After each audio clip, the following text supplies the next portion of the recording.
we did kind of talk about it last week.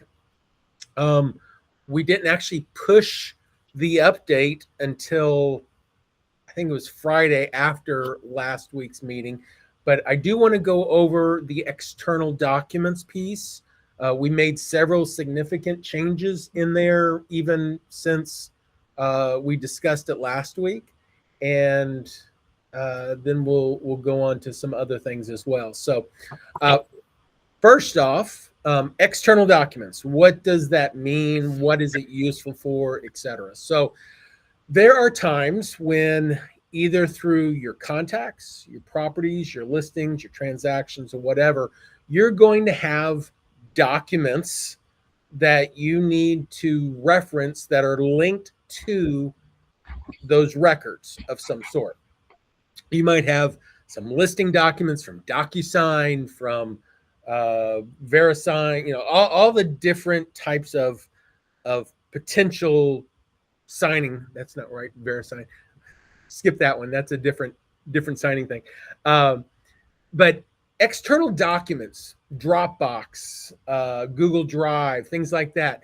A lot of agents will set up folders for their contacts, for their listings, for their transactions, and dump a lot of documents in there. And whenever that happens, sometimes they can kind of get lost, but they kind of get stuck in this folder and somewhat, they're usable in a way that, people can access them. But if you really want to drive the conversation with those, it's tough. So, and what I mean by that is if you want to send out an email to your seller and letting them know, hey, here's a copy of your listing agreement, whatever. Well, you can definitely pull up your email. You can take that email. You can pull up a template of some sort, and you can, link that URL to that email and send it. But the problem is in automation. How can we automate something if we don't know where it's at or how to reference it in the drive? And that's where it's kind of important for us to deal with these external documents. So what I want to do is I'm going to go into a listing. Let's go back into somewhere in time. I use this all the time because it's a useful one. It's all fake data. It's all fake data. So no big deal here. But in each one of these contacts, in the contact side, the properties, projects, if you have projects, listings, and transactions, we now have this section here called external documents. And with external documents, you can now put in the URLs of these different documents, things that you want to reference in some way. It could be the listing document, like I said, it could be disclosures and everything else. What you can do with these, though, is now you can reference it by a name, by a category of some sort. Like my listing agreement. Now, this is, I was just putting in a bogus address here. And let's say, for instance, let me go get a sample listing agreement PDF. I'm just going to go out to a, okay, so here is, I'm going to take this document and I'm going to edit this. I'm just going to put in a URL. This is some URL for some listing. It's just a sample. So by assigning it to this category, this type right here of listing agreement, I now have a name for it. And then I've got the full URL that goes along with it. The nice thing about this is I do have a little indicator, is it a signed document? So I can just mark it, is it signed? I've verified that it's signed or whatever, that's there. If I click on it, it will then open up that document and I can see what all is in that document.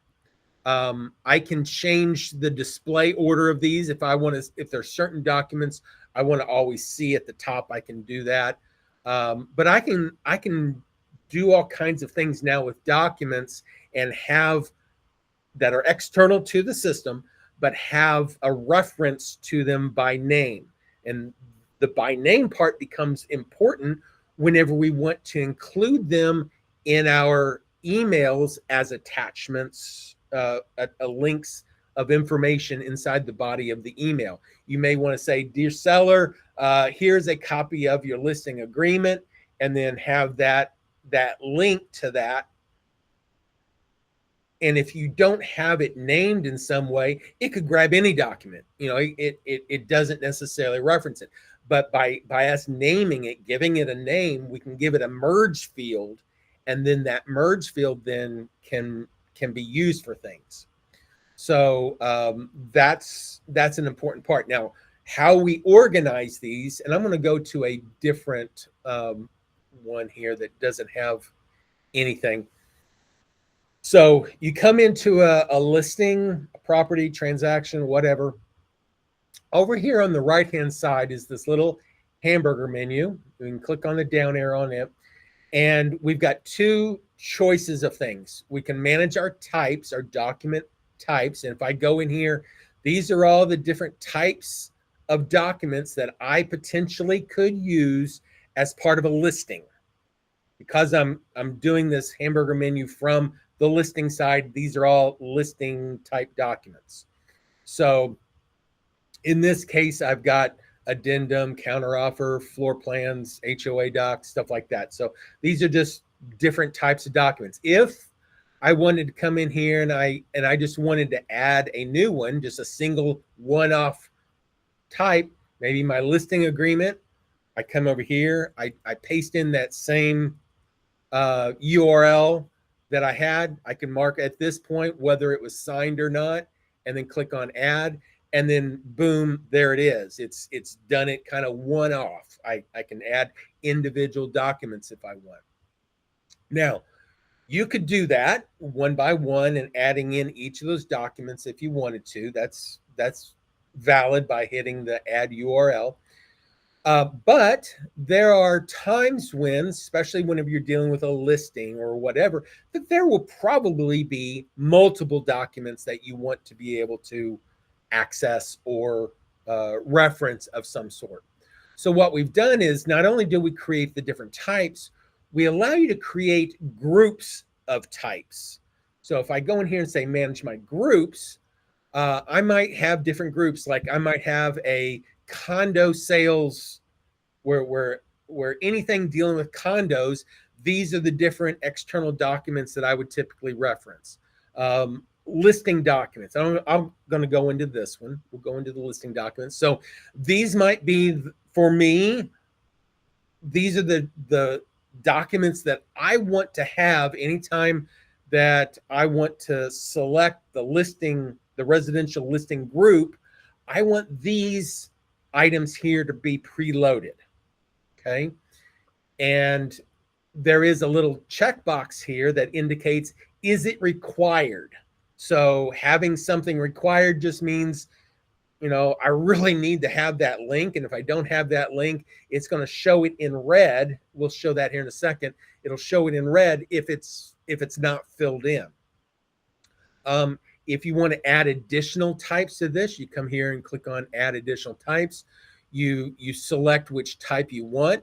You can add more types. If you want to add more types, you can click on the little plus there, add the additional type. It'll add it to the list, and then you can select it here. Once you select it, click on the add selections, and then it'll come into this list. Now, the reason why we have the groups here is for quickly loading things. Before I leave this screen, I do want to show you the duplicate option, where you might spend some time assigning the things that you need for a listing, a residential listing, but maybe, there are times when there's a standard listing, or maybe there's one that you use for VIPs or other things that you want to do for different types of products, but they may be similar to something else. You can click on duplicate. It'll duplicate this with another name, just copy, and then you can go in there and modify it that way. So you can have, it's easier to duplicate something if it's the same than to recreate it each time. So we create the group.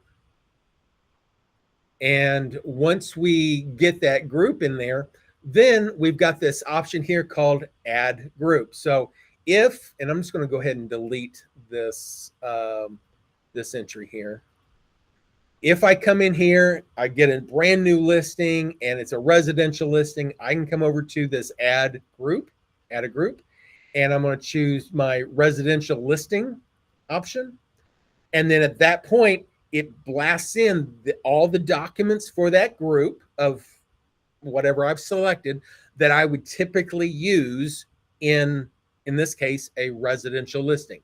It could be, you know, whatever. Now you might have some additional document types or groups in there for inspections. And, you know, there are certain inspection forms that you would want to use, or, you know, any number of different other types of groups. You can use them for lots of different things.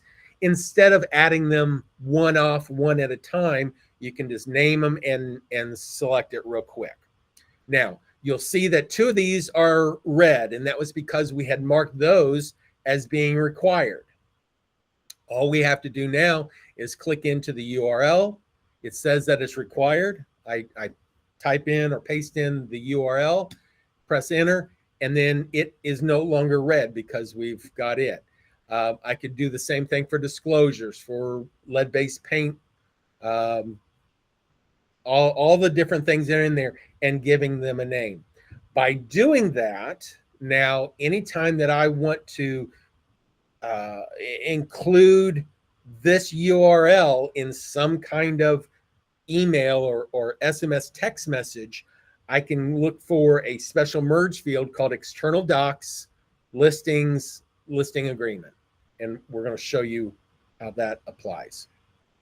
So let me come over here to my templates. And in here, I'm just going to create a new listing template. And maybe I want to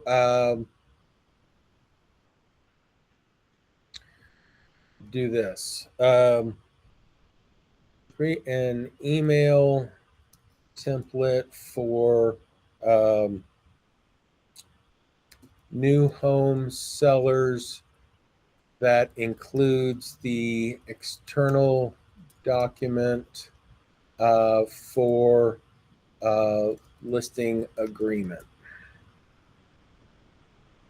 New external document link, I should say. Link for listing agreement. Let them know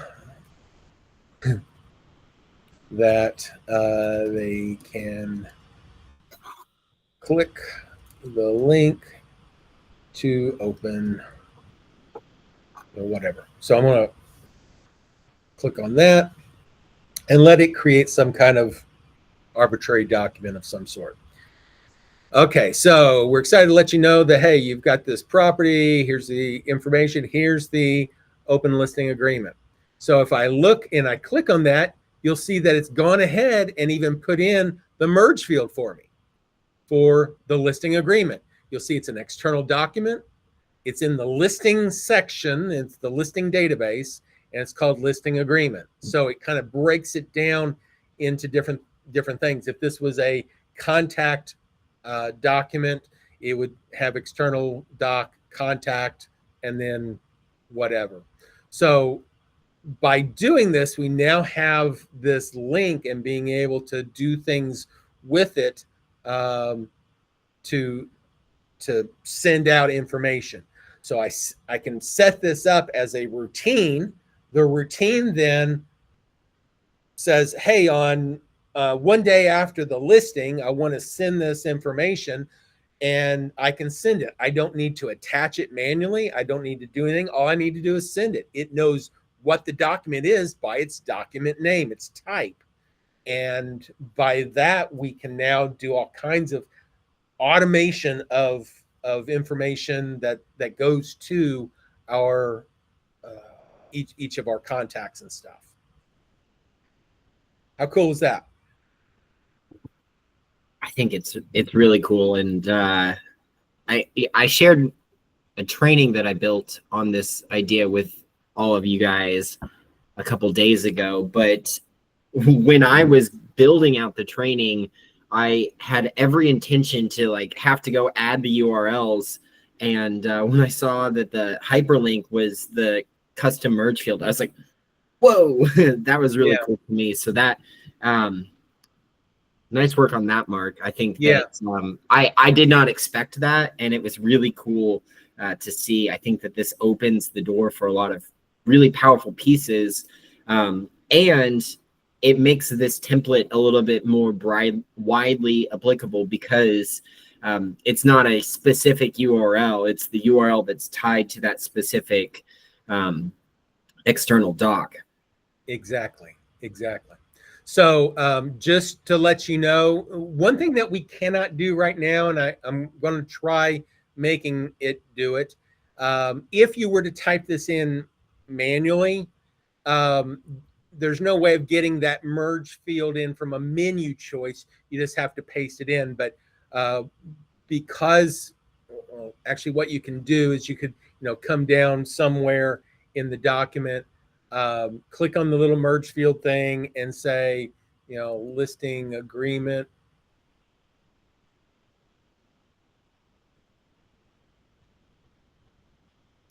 There we go. Oh, the underscores are in there. Listing agreement.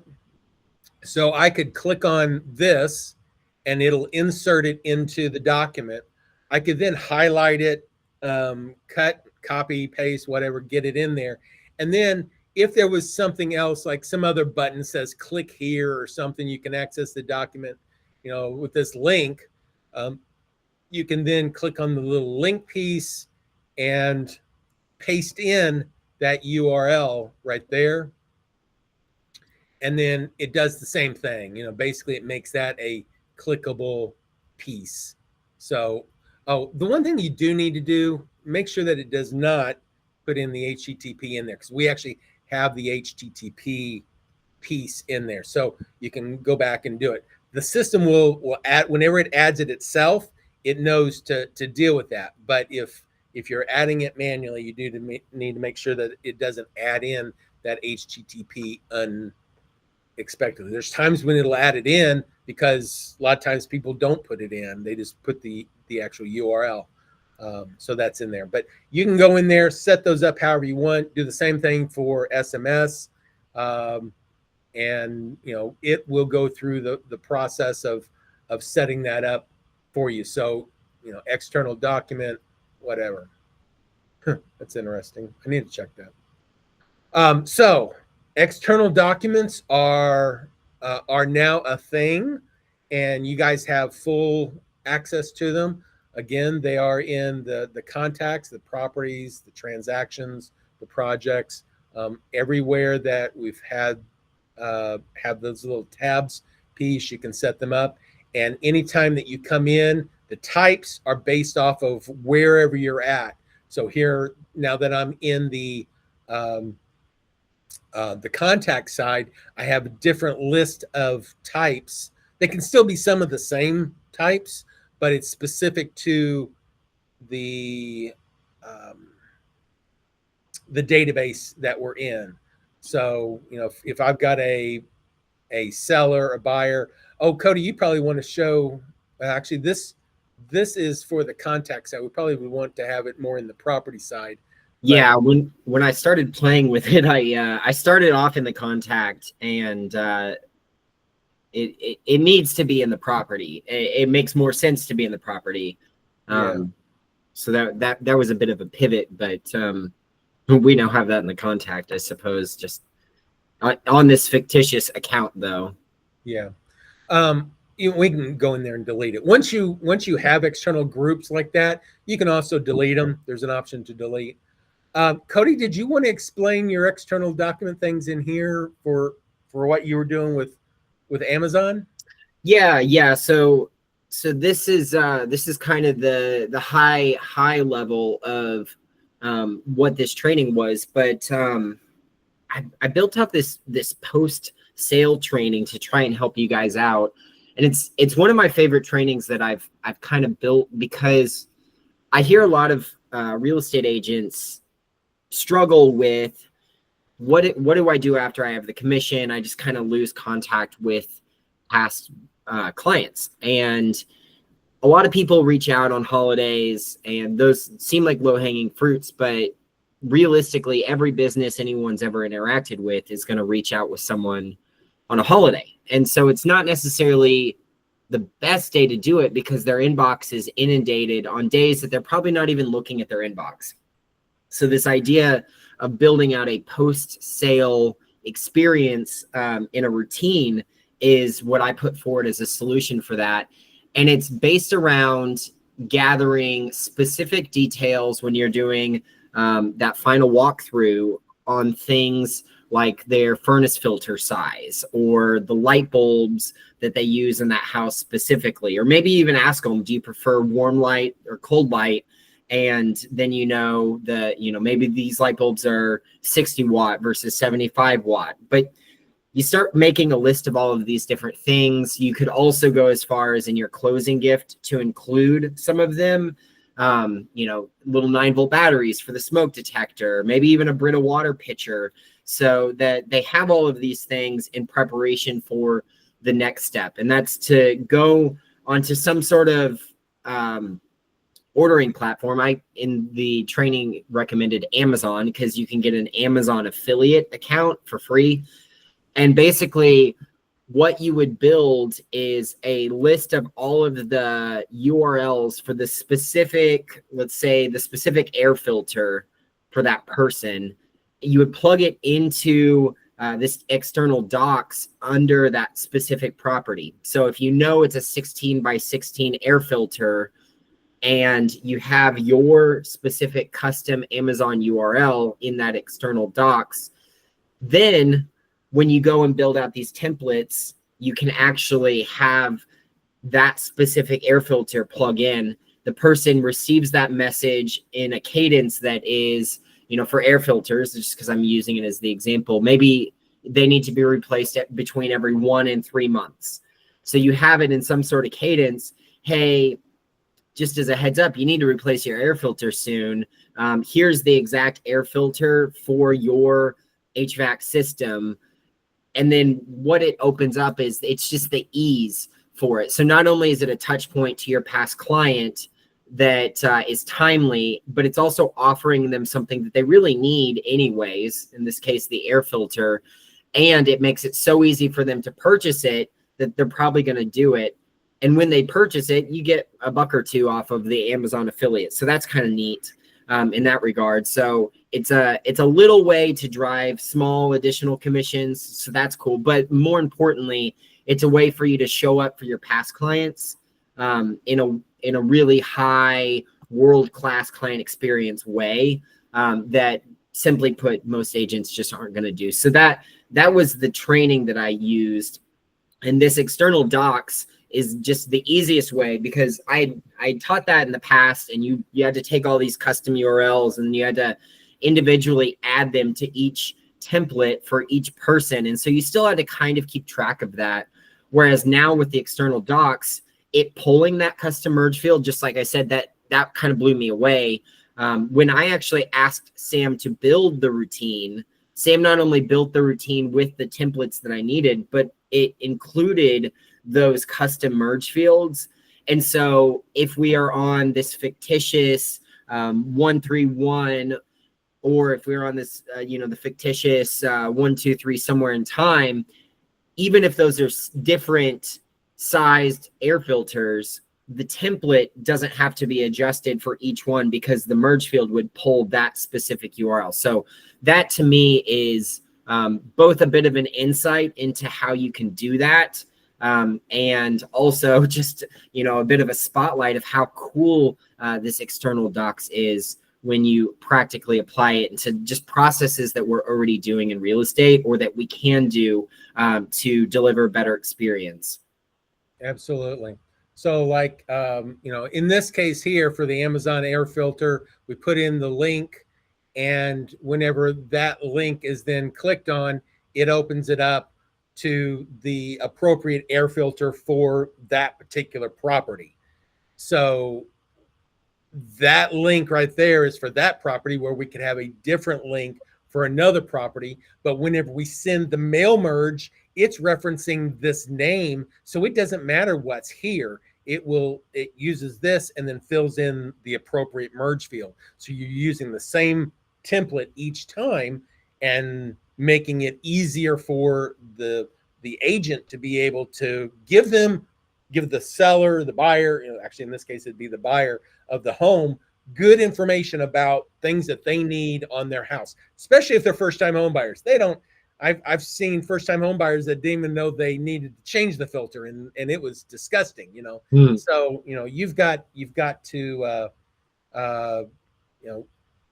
give them that good information and let them know that, hey, as a first-time home buyer, just want to give you the heads up, you really should change your filters every month, or whatever. Here is a link to where your size is. Of course, you can buy it anywhere, but if you want them, you can certainly get them here.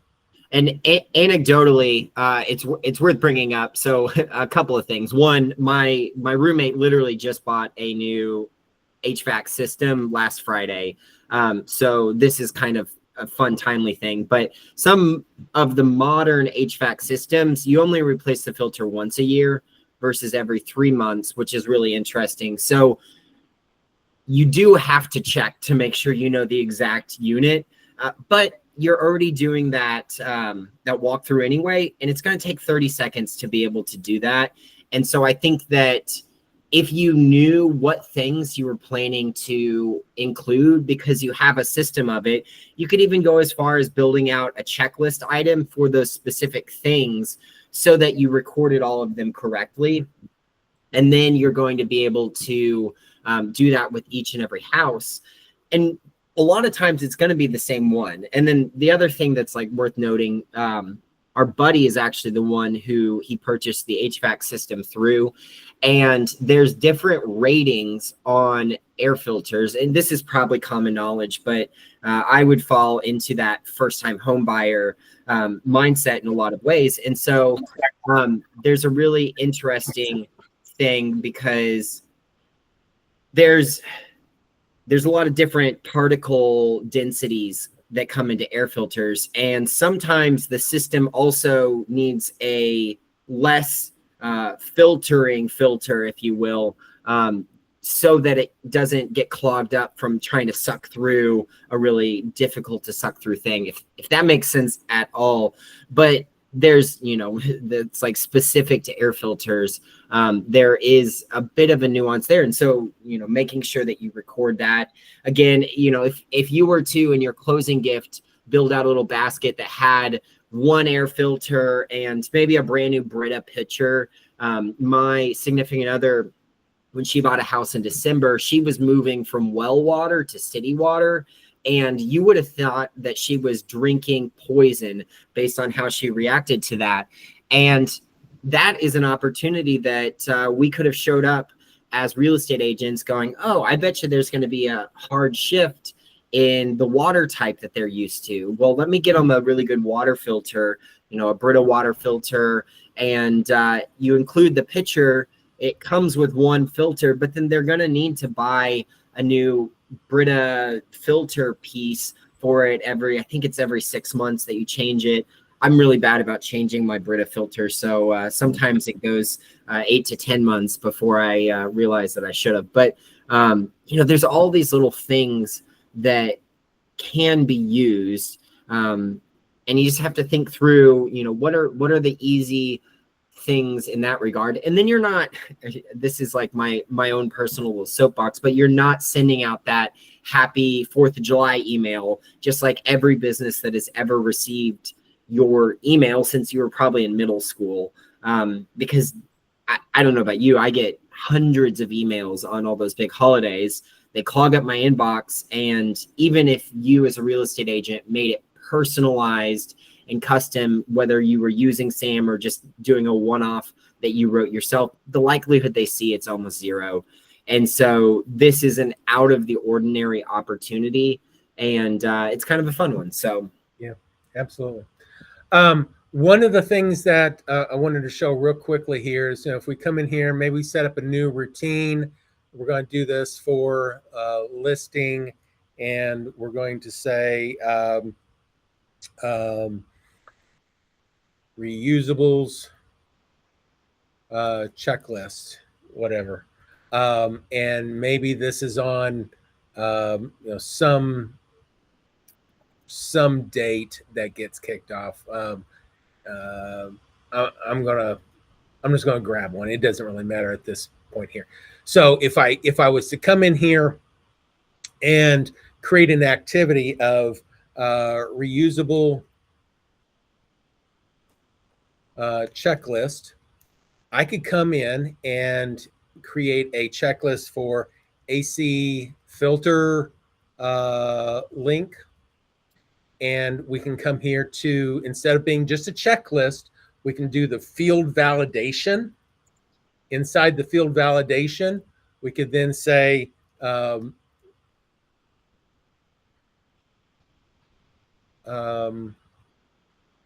AC. Oh, hang on. What did I do? Oh, here we go. I didn't call it the same thing. Listing. Oh, actually, I don't have it on this one. I have it on the property. Should have done this as a property. But you can set up each of your different external links right here, and then as the activity comes due, it's going to show you a bunch of checklists of things. And the checklist, because they're field validations for external documents, you'll be able to put in the URL right in the checklist. So you can go have somebody go in there and look them up in your affiliate links, grab that link, paste it in, and then it'll put it into the right place for you. So you don't have to spend a whole lot of time just going through the process. But the ability to set up these external link values as field validations now gives you that ability to do it. If they don't have AC in this case, you could uncheck that or do a circle slash and just not fill it in, and then it won't mess with it. But just that way, those pieces of information are filled in and added to the system for you. So just a quick way of dealing with that. So